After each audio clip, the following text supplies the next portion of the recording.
이른바 검언유착 의혹 사건과 관련해서도 다양한 분야의 전문가가 기소 여부를 판단하는 수사심의위원회 소집이 결정됐습니다.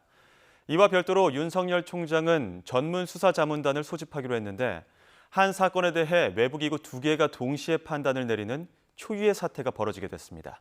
박석영 기자가 보도합니다. 서울중앙지검 시민위원 15명은 비공개 회의를 열고 검언유착 의혹 사건을 대검찰청 수사심의위원회에 넘기기로 했습니다.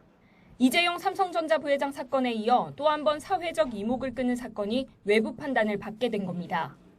관련 규정에 따라 시민위원들이 대검의 수사심의위 소집을 요청하면 윤석열 총장은 반드시 따라야 합니다. 각 분야 외부 전문가 의견을 듣는 수사심의위는 최근 이재용 삼성전자 부회장에 대해 불기소와 수사 중단을 권고해 화제가 됐습니다.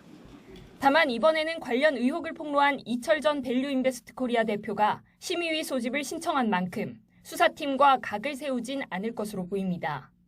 대신 유착 당사자로 지목된 채널A 이모 전 기자와 한동훈 검사장이 수사팀 이철 전 대표 측의 대척점에서 공방을 벌일 전망입니다. 문제는 앞서 채널A 이 전 기자가 요청하고 윤석열 총장이 소집을 결정한 전문수사자문단도 열릴 예정이라는 점입니다. 검언유착 의혹이라는 같은 사건을 놓고 수사자문단과 수사심의위가 동시에 판단을 내놓게 되는 전례 없는 일이 벌어지게 된 겁니다.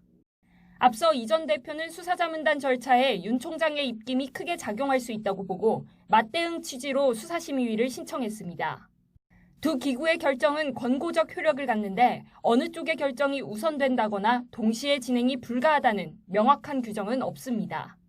수사자문단과 수사심의위 모두 언제 열릴지는 물론 어느 쪽이 먼저 개최될지 등도 아직 정해지지 않았습니다. 만약 사건 당사자의 기소 여부 등을 놓고 두 기구의 판단이 엇갈릴 경우 수사 결과에 상관없이 검언유착 의혹 사건을 둘러싼 검찰 안팎의 혼란은 더욱 거세질 것으로 보입니다.